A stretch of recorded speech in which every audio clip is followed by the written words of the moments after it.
Vamos a otro tema. El desempleo en Chile llegó a 8,8% en el trimestre mayo-julio, según datos del Instituto Nacional de Estadísticas.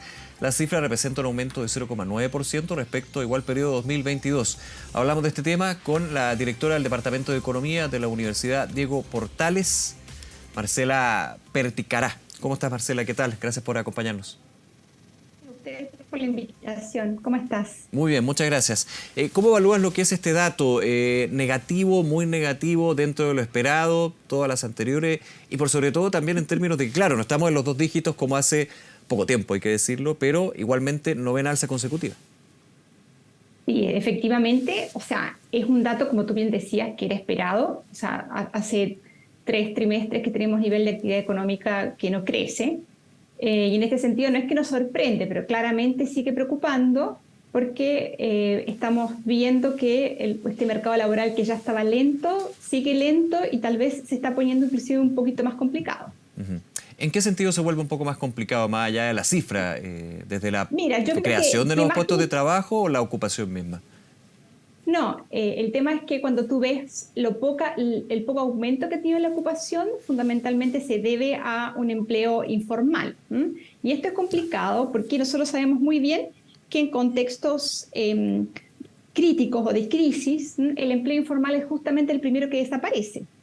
Adicionalmente, estamos viendo que la tasa de participación, que había estado como lenta para crecer digamos, no habíamos vuelto a los niveles prepandemia, ahora efectivamente está a un nivel similar, pero con un desempleo aumentando. Y eso en general es síntoma de que en los hogares hay preocupación por la pérdida de empleo. Entonces, usualmente el trabajador que decimos que es secundario, el que es adicional, sale a buscar empleo. ¿Mm?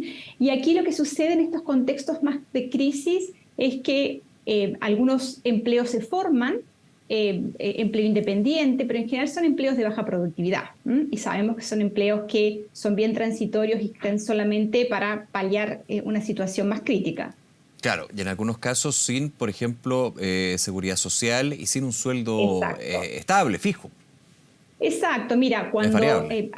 hace poquito salieron también las cifras de la encuesta CACEN y ahí veíamos que sobre todo en los sectores más vulnerables hay una tasa de empleo independiente bien alta. Y no solamente es empleo independiente, sino que casi el 90% del empleo independiente en los primeros 2 deciles es sin ningún tipo de formalidad. Es decir, son trabajadores que ni siquiera, no solamente no son asalariados, sino que no boletean, no dan boletas de servicio ni tampoco por venta de bienes. Y eso en general no es una buena noticia. Ujú. Ahora, en este sentido, un poco profundizando, ¿hay una baja efectivamente en el empleo formal? ¿Hay destrucción de puestos de trabajo en ese sentido? No hubo destrucción Ya, en particular. Lo que hubo es un crecimiento un poco más lento en lo que es empleo formal de lo que es empleo informal. perfecto. Y Que es eso es una buena típico noticia dentro de lo malo, digamos, cuando estás Exacto, en el exacto. otro Dentro nivel, de lo cuando malo es se una muy destruye. buena noticia. Es más, un poco las hipótesis que se manejan es que lo que sucedió en el contexto pandémico fue una destrucción de empleos como de baja productividad. Son los primeros Ya. que se cayeron, los informales. Y efectivamente la buena noticia al principio que veíamos que el empleo formal crecía. No crecía tan rápido como queríamos, pero crecía. Entonces, yo creo que habría que ver un par de trimestres más para ver cómo se consolida esta tendencia, Ujú. para ver si efectivamente fue solamente un tema puntual de este trimestre o esto va a ser lo que vamos a seguir viendo hasta final del Claro. año.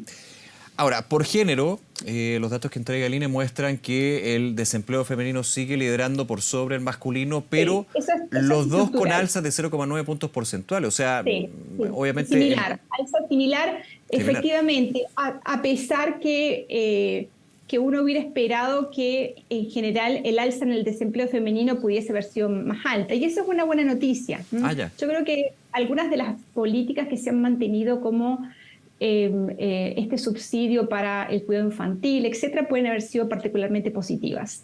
Ya, pueden haber. Claramente son políticas caras, Sí, claro. pero son políticas que son Pero tienen altamente retorno y efectivas. beneficios justamente en lo que es el mercado Exacto, laboral. Y exacto. todos los elementos involucrados también No pensando debemos en las mujeres en el olvidar que trabajo. en general la participación laboral de la mujer no solamente es buena en el momento puntual, porque le da ingresos a la mujer, sino que tiene un efecto dinámico. Es decir, nosotros no queremos volver al contexto pandémico donde una fracción altísima de mujeres se quedó en la casa, porque eso destruye capital humano. Sí. Es decir, afecta la trayectoria ahora y por muchos periodos más.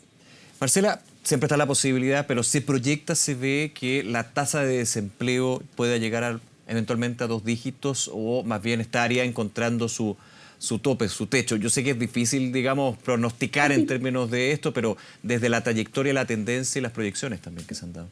Mira, según las proyecciones del Banco Central en lo que respecta a crecimiento, a inflación, uno esperaría que no deberíamos movernos mucho más de acá. Ya. ¿Okay? Efectivamente, sería una muy mala noticia que en el próximo trimestre o el siguiente pudiésemos, aunque sea, rozar los 2 dígitos, porque sabemos que son tasas de desempleo extremadamente complicadas, sabemos que eso significa que hay un montón de hogares en condición de alta vulnerabilidad.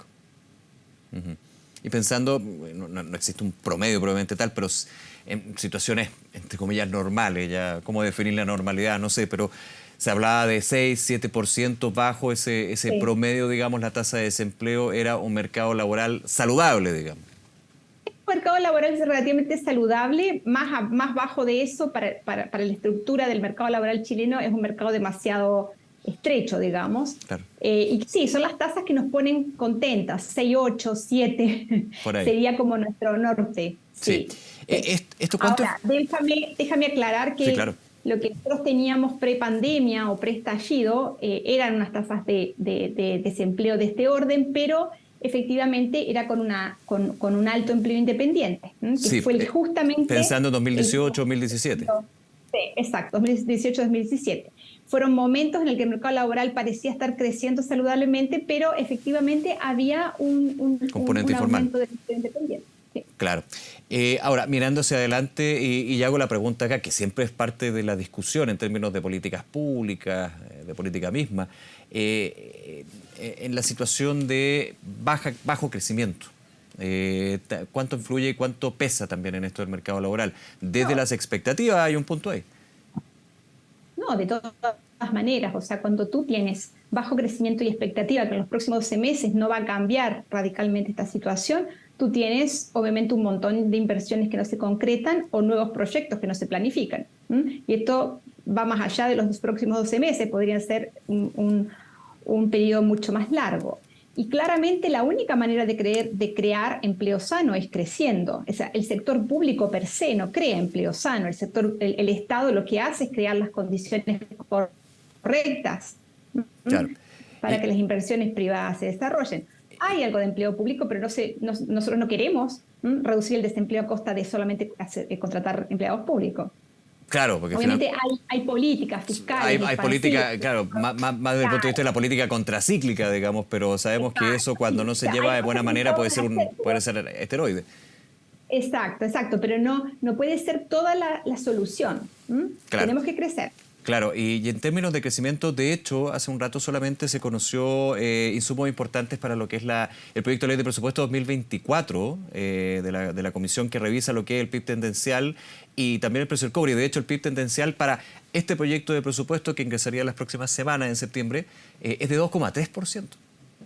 Okay. Para tener una idea, digamos, de en qué situación estamos. Exacto, de qué situación base estamos partiendo.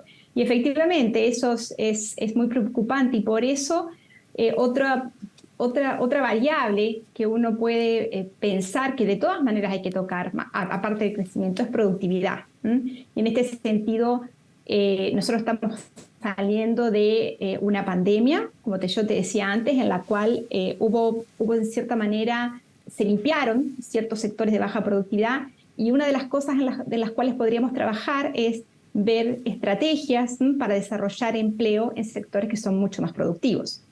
Efectivamente, un empleo, por ejemplo, en un sector como sector de mercaderías, ¿ya? Es totalmente válido, pero claramente tú necesitas tener un sector de actividad que sea más productivo tal vez de lo que estamos teniendo ahora, ¿ya? Y aquí eso son lamentablemente políticas de largo plazo. No vas a tocar un botón, claro, y vas a cambiar la productividad, pero creo que hay que pensar más allá de la coyuntura, en estrategias que para la próxima crisis nos tenga un poco mejor parados con respecto a la calidad del empleo, y eso involucra empleo con alto componente tecnológico. Eso involucra reconocer que, dados los cambios tecnológicos, algunos tipos de empleo de todas maneras van a desaparecer o van a tender a ser menos demandados, y por lo tanto que hay que reconvertir la fuerza de trabajo. Estamos hablando, por ejemplo, todo lo que es algún tipo de atención al público, por ejemplo, vemos diariamente cómo se reduce. Entonces, claramente tenemos que pensar que tenemos una fuerza laboral que hay que reconvertir de alguna manera. No es necesariamente la fuerza laboral más vieja. Marcela, nuevamente agradecerte por esta conversación, esta entrevista y analizar lo que son los datos del informe de empleo del Instituto Nacional de Estadística. Muchas gracias nuevamente. No, muchas gracias a ti también por la invitación. Muy buenas noches. Nos vemos.